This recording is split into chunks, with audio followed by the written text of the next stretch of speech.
mahusiano. Leo napenda niwaambie jambo moja ambalo tunatakiwa kila mtu alifahamu. Tunaishi katika dunia ambayo hata wale tunaowaita marafiki zetu mara nyingi huwa wa kwanza kutusaliti au kutusema vibaya. Pale tunapogeuza visogo, wao hugeuza ni sehemu ya kutusema.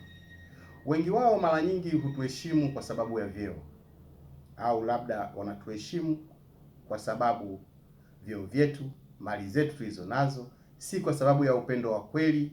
Mioyo yao imejaa unafiki na mbele yao tunaonekana kabisa watu wa kusumbua.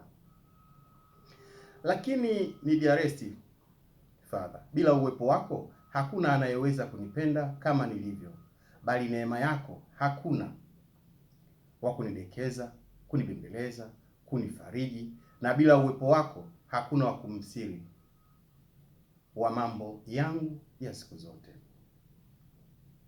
Nimpende nani kama si wewe Mungu? Ndiye wa kunistiri na kunifichia siri zangu za maisha yangu.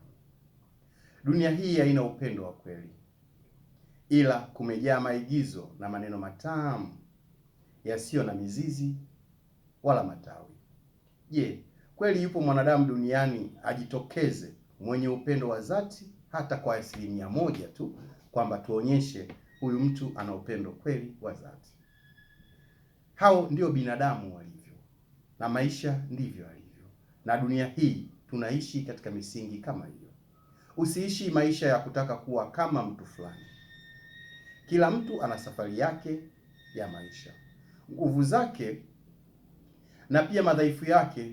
Wewe pia una madhaifu yako, lakini vile vile una zawadi zako za kipekee ambazo hakuna mwingine aliyenazo. Au ujifunze kutoka kwako, au ujifunze kutoka kwa wengine. Lakini usikopi maisha yako wala maisha yao katika jamii. Jikubali na ujitengeneze kuwa toleo bora zaidi la wewe mwenyewe hapa duniani. Dunia inahitaji mwanga. Mwanga wako si kivuli cha mtu mwingine. Binadamu wapo wengi wanaishi kwa kutegemea vivuli vya mtu mwingine. Kivuli cha mtu mwingine hakitakusaidia, bali ishi wewe kama wewe kwa misingi yako jinsi unavyoiona. Basi kwa leo naomba niishie hapo, ila usisahau kusubscribe page yangu ili uendelee kujifunza zaidi kila wakati tunapokuwa katika somo.